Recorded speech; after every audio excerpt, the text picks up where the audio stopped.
Hello guys, welcome back, and today I wanted to talk to you about switches and why they're necessary as far as being able to select the various cabs in order to power the individual blocks. If you remember correctly in the last video, we said that block 1 here was the main line, and that block 2 was what we were calling the branch. So block 2 was isolated from block 1. We had our rail joiners here at the end of the turnouts on the diverging route. So and we also said that cab 1 here was powering block 1, and cab 2 was powering block 2. So this brings up an interesting question.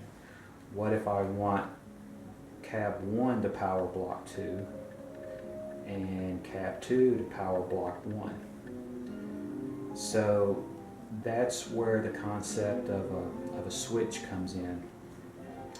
And what I've got here is I've got this this is actually a double pole, double throw switch, and I'll talk about the switch here in a second, but you can think about each one of these, the 3 screws here, you can think of that as being a pole and that being a pole, hence the idea of a double pole.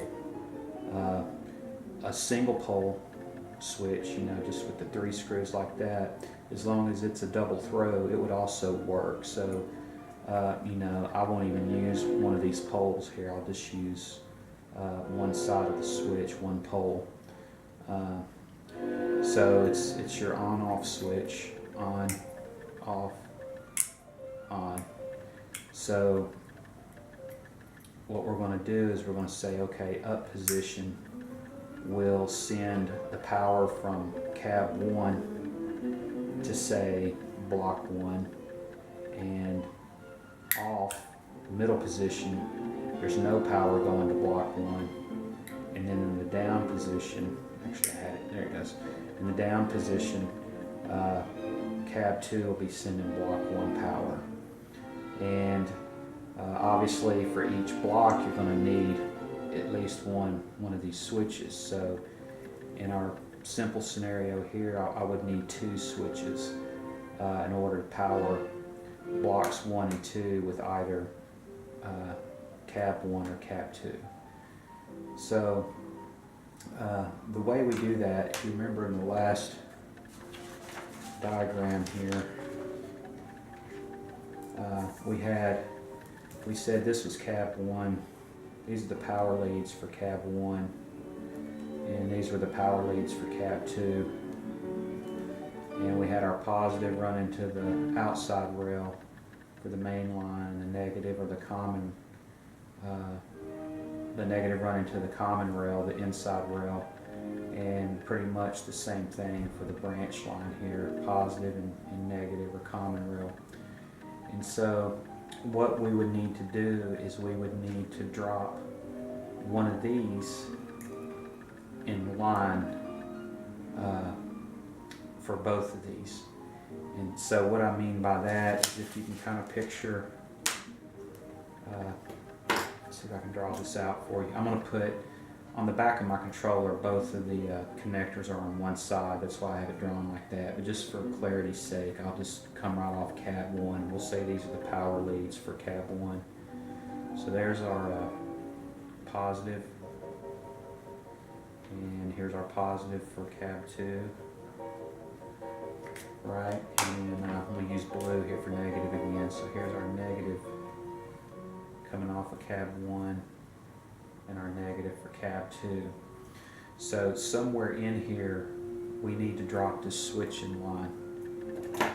And before we proceed to talk about this, I would like to explain to you guys about how these switches actually work. So let me get another piece of paper here. Turn this down just a little bit here. And So again, on the back of the switch, you know, this is a double pole, double throw, and a lot of times you'll see it abbreviated DPDT, or for single pole, single throw. Make sure I'm in frame here, because I notice sometimes I get out of frame. Single pole, double throw. Sometimes for just an on-off switch, you'll have, these are the most simplest here, single pole, single throw. Okay, so what I'll do is I'll start with the concept of this one here first. And I think this is crucial in understanding how these switches actually work, because this will enable you to wire up your model railroad quickly, and you won't be trying to guess and hooking wires up to things that doesn't need to be hooked up to, and you have a good idea of how to actually plan for your various blocks, how to wire them up beforehand. It just makes it a whole lot more simple, instead of going in there and just guessing and just, you know, trying to figure out what wire goes to what. So starting with a single pole, single throw switch, if you think of, let's turn the switch sideways like this for a second, okay? So a single pole, single throw would only have, obviously it would only have one pole, right? And it would only have one throw. Now, a throw defines how many positions each of the switch's poles can be connected to. So an example would be, you know, if a switch has two throws, like this one right here does, each circuit or each pole in the switch can be connected to one of two terminals. I know that might seem kind of complicated, but basically all it's saying is that I can have two power leads coming into this, okay? And I have one power lead going out. All right, so if we take the single pole, single throw, and we kind of look at it in a side view like this, okay, then what we have is we have, you know, our two screws here, let's say like this and this, okay? Now we have our power coming in to one side of the switch, which, if you can picture this one, is just having, you know, that's set up right there, just those two screws. This screw here denotes this, and this screw here denotes this. If you think of this, and this right here would be the power lead going out, okay? So if you think of this as like a gate, you know, that would be in the off position on the switch. You know, you might have the switch, you flipped it over, you know, the switch might look something like this. You know, it's just a little push switch or something. This right here might be, you know, on, and down here might be off. Okay, and right now we've got this side here pushed down, because if you think of this gate, it's open. It's not allowing the circuit. It's not allowing the circuit through. Okay, so it's not allowing the circuit to be established. So, you know, when we flip it to on, this little gate here closes. Okay, and at that moment, that, you know, the current of the electricity is enabled to go on through the switch. Okay, so that would be this one right here. Single pole, single throw. All right. So now let's talk about this one, single pole, double throw. Now again, either one of these will work for block selectors.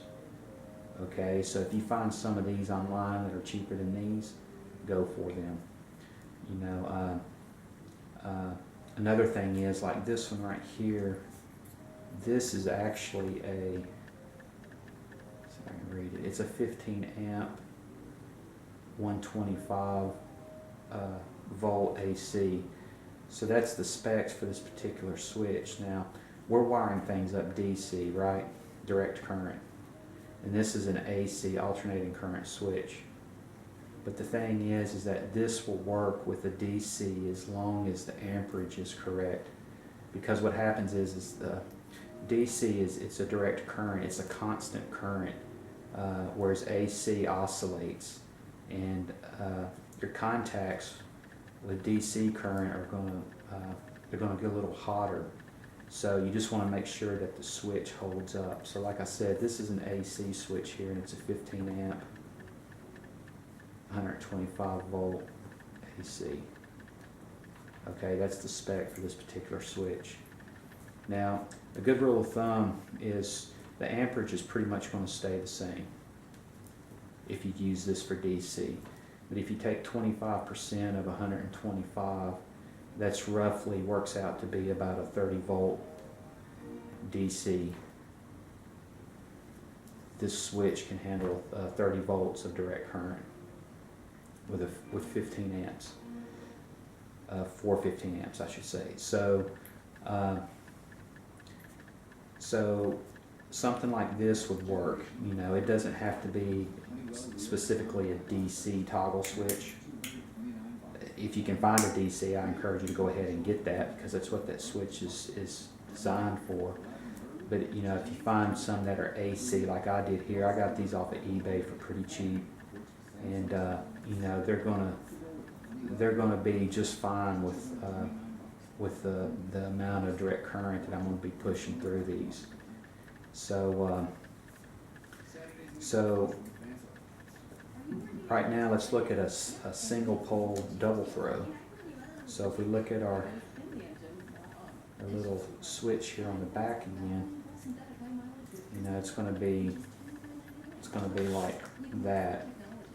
You know, we're going to have 3 screws here. So we got 1, we got 2, and then we got 3. Okay.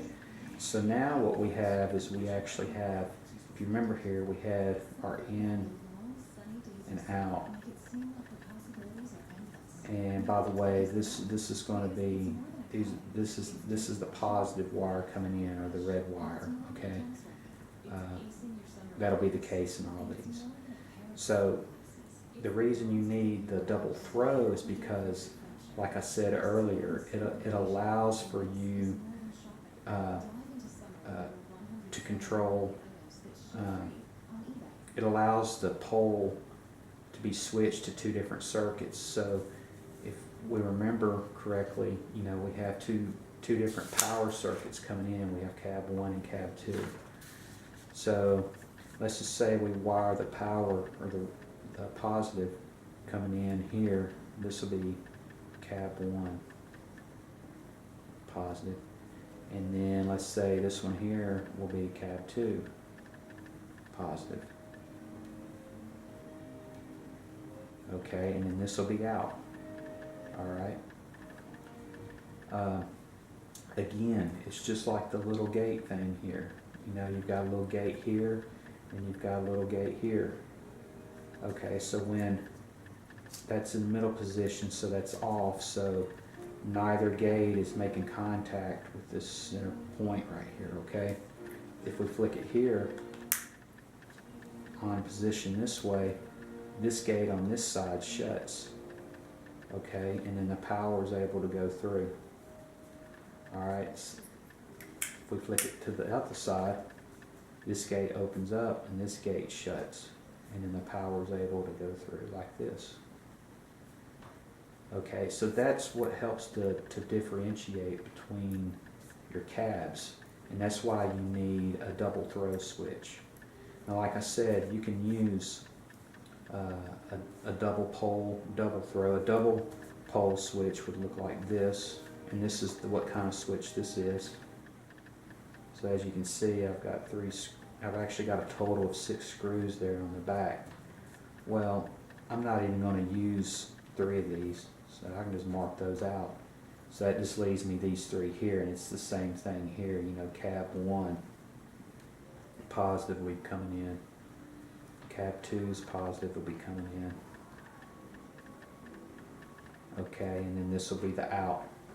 Okay, so I hope this is you're starting to kind of see, you know, how this works, because I think this will help you to, you know, kind of engineer how you want to wire up your blocks.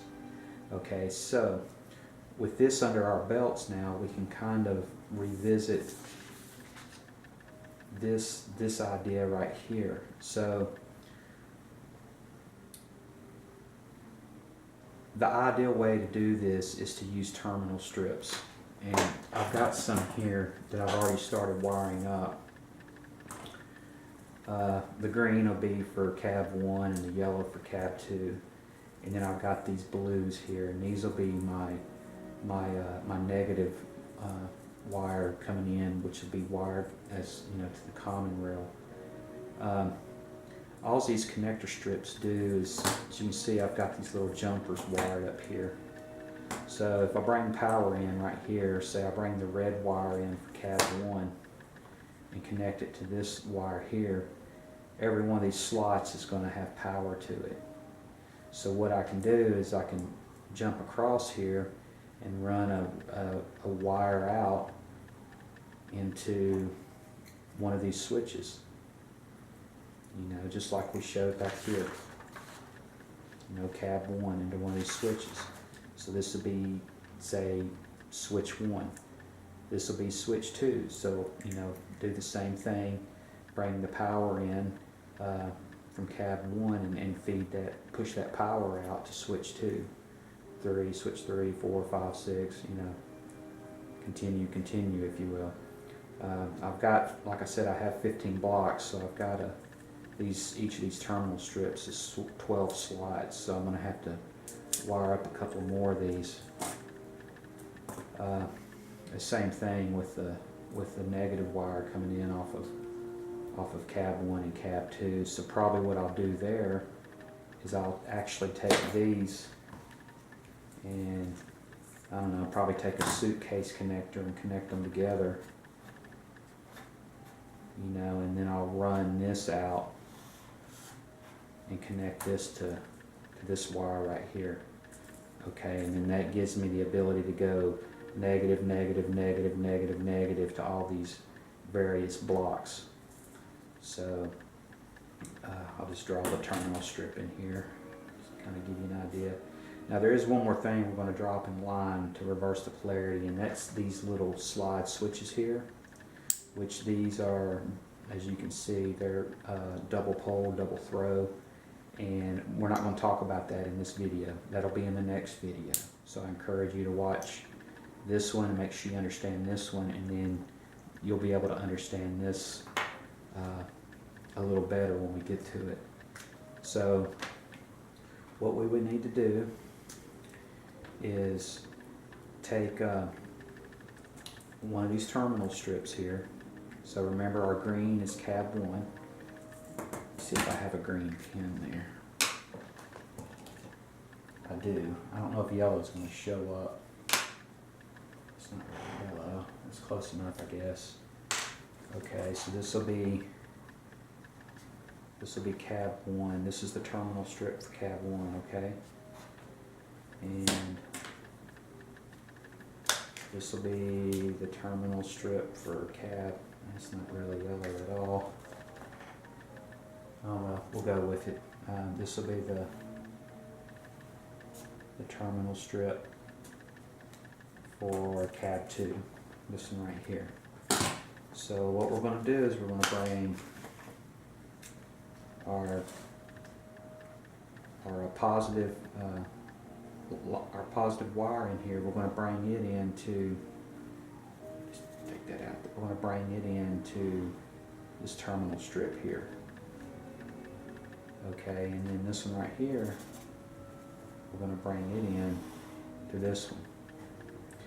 Now again, when we do that, I've got all these options here to run all these lines out, right? No, I don't think I was in frame there. I got all these options to run these lines out. Up to six power leads out on this one terminal. 12 power leads out on this one terminal strip. So what we would want to do is take our switch here, and we want to drop it in line. And we're going to, if you remember, we were talking about powering up block 1 here. Okay, so we're going to bring, here's our switch, right? here's our 3 screws. Okay, so what we're going to do is we're going to run,